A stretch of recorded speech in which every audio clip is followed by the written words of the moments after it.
देखिए एक बेहद अहम सवाल, क्या कई अरब देश ईरान के खिलाफ एक बड़ी जंग की तैयारी में जुट गए हैं, और या फिर ये कहा जाए कि क्या अरब देशों को इस बात की जानकारी हो चुकी है कि जल्द ही ईरान पर हमला होने जा रहा है। देखिए कई डेवलपमेंट्स ऐसे हैं अरब देशों से जो सामने आए हैं जो बड़े सवाल खड़े कर रहे हैं। इस वक्त की बड़ी अहम खबर, इसको मैं पिछले 24 से 48 घंटे से इस बात को एनालाइज कर रहा था, चीजें अब सामने आ चुकी हैं। सऊदी अरब और कतर ने हाल ही में अमेरिका की मध्यस्थता और कई ऐसी डिफेंस एजेंसीज के जरिए इजराइल से कई सारे डिफेंस सिस्टम से जुड़े हथियार खरीदे हैं।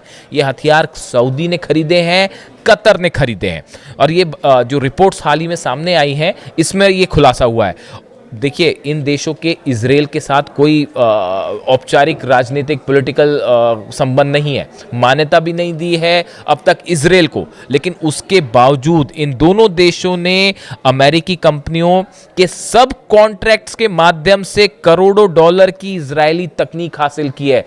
करोड़ों डॉलर्स की ये डील हुई है सऊदी कतर की, इजराइल से, और इजराइल के हथियार खरीदे गए, जिसमें सी म्यूजिक हवाई रक्षा प्रणाली, एयर डिफेंस सिस्टम, सी म्यूजिक जो है ये भी शामिल है। कतर का जो शाही परिवार है, इनके जो प्लेन्स हैं उसमें इसको लगाया गया है। एल्बिट सिस्टम द्वारा निर्मित यह एंटी मिसाइल सुरक्षा प्रणाली लगाई गई है। इसके अलावा आप देखें कतर और सऊदी दोनों ने अरब के जो फाइटर जेट्स हैं इन दोनों देशों के पास, इसमें बड़ी संख्या में कंप्यूटराइज्ड जो हेलमेट्स होते हैं वो खरीदे हैं, और साथ ही इसके अलावा जो टारगेट्स तय करने वाले सिस्टम्स होते हैं इनको अब अपग्रेड किया गया है। नाइट विजन सिस्टम्स जो होते हैं ये खरीदे गए हैं। इसके अलावा खबर ये भी है कि नाइट विजन गॉगल्स जो होते हैं, खास तौर पर F-15 जो फाइटर जेट्स हैं उसमें पायलट्स इसका इस्तेमाल करते हैं नाइट विजन के लिए, ये खरीदे गए हैं। साथ ही एवियोनिक्स और वेंटिलेशन सिस्टम जो है ये भी इजराइल से खरीदा गया है। इजराइल एरोस्पेस इंडस्ट्रीज और अन्य जो कंपनियां हैं उनके द्वारा लड़ाकू विमानों के जो कलपुर्जे बनाए जाते हैं वो भी खरीदे गए हैं। देखिए ये सब इस ओर इशारा कर रहा है, एक बड़ा डेवलपमेंट आप समझिए, चाहे सऊदी हो, चाहे कतर हो, चाहे यूएई हो, ये सब देश अपने डिफेंस सिस्टम को तेजी से मजबूत करने में जुटे हुए हैं।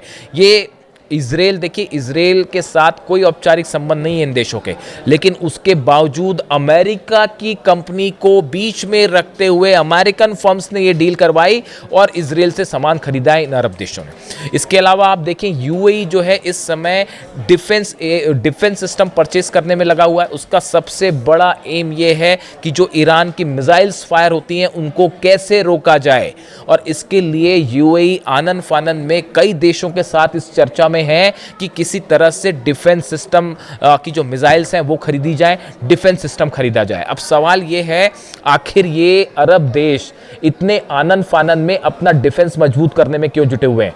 कल ही एक अहम खबर आई कि इजराइल ने भी अपना आयरन डोम सिस्टम तेजी के साथ अपग्रेड करना शुरू कर दिया है, और काफी हद तक वो हो भी गया है।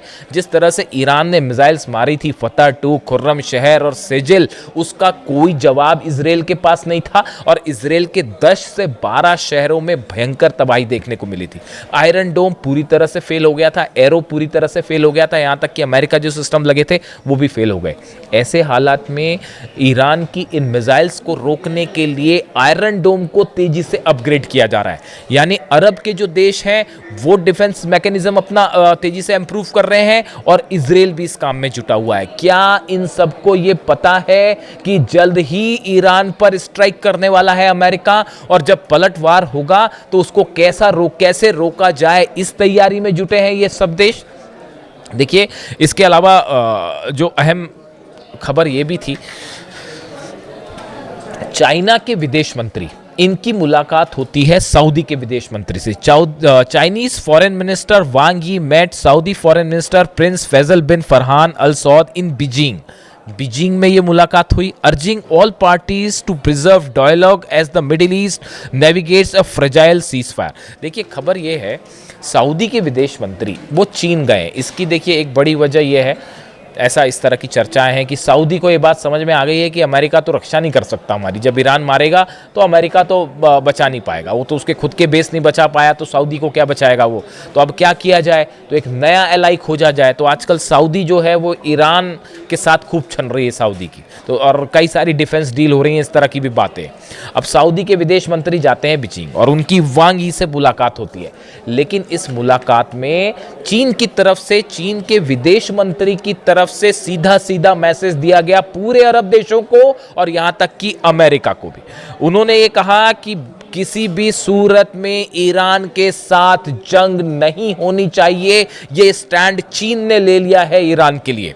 सऊदी के विदेश मंत्री को साफ साफ ये बात कह दी गई है कि आप किसी भी सूरत में ईरान के साथ जंग में ना उलझें। यही बात बाकी अरब देशों को चीन की तरफ से कही गई है और अमेरिका को भी सीधी सीधी वार्निंग दी गई है कि अगर किसी भी तरह की यहां पर जंग होती है तो इसका बड़ा खामियाजा पूरे रीजन को उठाना पड़ेगा। और किसी सूरत में जो है वो MOU जो है, आप हर सूरत में MOU की शर्तों का पालन करना चाहिए अमेरिका को, ये बात चीन कह रहा है। देखिए जो खबर है, China also places to work with Saudi Arabia to reduce regional tensions and promote lasting peace. देखिए ये एक और गौर करने वाली बात ये है कि जिस तरह से अमेरिका का प्रभाव घटा है पूरे अरब में ही नहीं, पूरी दुनिया में, खास तौर पर मिडिल ईस्ट में, ये जो बेसिस जले, अमेरिका को नुकसान हुआ, हॉर्मुज कंट्रोल नहीं कर पा रहे हैं, डील नहीं कर पा रहे हैं, ईरान अपनी शर्तों पर बातचीत कर रहा है, जंग में ईरान भारी पड़ रहा है। इसके बाद अमेरिका का जो प्रभाव था मिडिल ईस्ट में और खासकर अरब देशों में, वो कमजोर पड़ गया। अब चाइना को ये बात समझ में आ रही है, चाइना एक बड़ा रोल प्ले करना चाहता है मिडिल ईस्ट में, और इसीलिए जो अरब देश हैं इन सब के साथ चाइना अपने बायलैटरल रिलेशंस बढ़ाना चाह रहा है और इस बात को सुनिश्चित करना चाह रहा है कि ईरान पर हमले ना हो, ताकि ईरान का ऑयल सप्लाई चाइना को जारी रहे। रूस की जो ऑयल सप्लाई है पूरी दुनिया में इस समय बाधित है, और पूरी दुनिया में क्या सप्लाई होगी, रूस अपने लिए ऑयल सप्लाई नहीं कर पा रहा क्योंकि यूक्रेन ने लाइन लगा दी है। 100 से ज़्यादा ऑयल रिफाइनरीज पर हमले हुए हैं रूस की।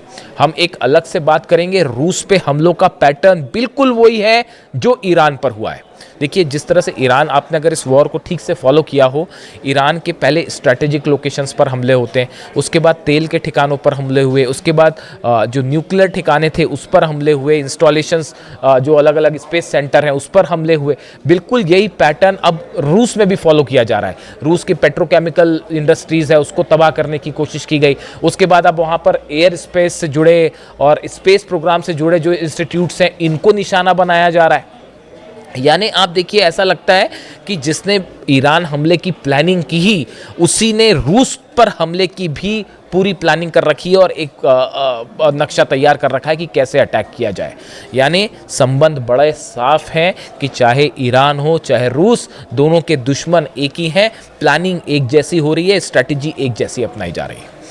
इन हालात में चीन की तरफ से मैसेज साफ है कि अगर ईरान पर हमला करते हैं आप तो उसका भयंकर नतीजा उठाना पड़ेगा, और ये बात बड़े साफ शब्दों में सऊदी को भी कह दी गई है, कतर को भी कह दी गई है, जितने तमाम खाड़ी देश हैं उनको कह दी गई है। अब देखिए सिचुएशन ये है, ईरान इस बात को अच्छी तरह से समझ रहा है, ईरान भी अच्छी तरह से समझ रहा है और अमेरिका भी समझ रहा है कि अमेरिका ये जानता है कि ईरान किसी सूरत में हॉर्मुज से कंट्रोल नहीं छोड़ेगा। बात नंबर 1। बात नंबर 2, चाहे यूरेनियम का मुद्दा हो चाहे न्यूक्लियर डील का मुद्दा हो, इस पर ईरान तब तक बातचीत शुरू नहीं करेगा जब तक उसकी संपत्ति, फ्रीज संपत्ति रिलीज ना की जाए।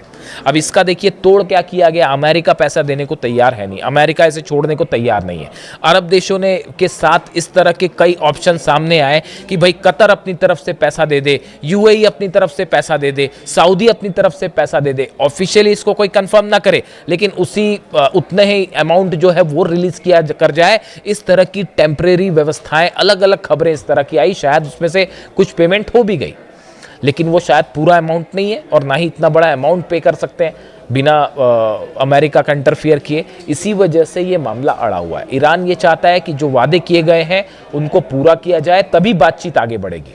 और अगर किसी तरह की टॉक्स हो भी रही है कतर के मीडिएशन से या इस तरह की कोई बात अगर हो भी रही है, वो किसी अंजाम तक नहीं पहुंचने वाली, वो बस हॉर्मुज तक सीमित है कि हॉर्मुज को कैसे खुला रखा जाए। और हॉर्मुज में हालात ये हैं कि एक और जहाज जो है वो कल ठोक दिया गया, 4 जहाज हो गए। तो वो ईरान ने वहाँ अलग बता दिया है कि भाई कौन से रूट को, लद्दाख द्वीप के आसपास वाला जो रूट है उसी को फॉलो करना है, अगर दूसरे रूट से जाने की कोशिश करेंगे तो फिर जहाज़ जला दिए जाएंगे।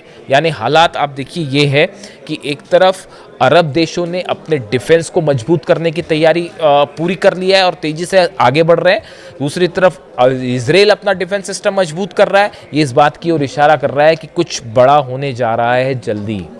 तुर्की वाला मामला आपने देख लिया है कि तुर्की ने किस तरह से सोमालिया में जो है वो हमले किए और एयर स्ट्राइक्स की वहाँ पर सोमाली गवर्नमेंट के साथ मिलकर, और सोमाली लैंड को लेकर भी इजराइल और तुर्की जो है वो आमने सामने दिख रहे हैं। यानी आप मिडिल ईस्ट में देखिए हालात बिल्कुल वैसी, भले बातें होती रही कि पीस टॉक्स हो रही हैं और अब ऐसा हो रहा वैसा हो रहा, लेकिन ग्राउंड पर हालात ये हैं कि चाहे लेबनान हो, चाहे गज़ा हो, चाहे सीरिया हो, चाहे तुर्की हो, चाहे हॉर्मुज़ हो, ईरान हो, इजराइल हो, सब तरफ हाहाकार वाली सिचुएशन है। और एक हर पिक्चर ये इशारा कर रही है कि एक बड़ी जंग जो है वो एक बार फिर दरवाजे पर खड़ी हुई है। जो भी अपडेट होगा इससे जुड़ा आप तक पहुंचाएंगे। Thank you so much.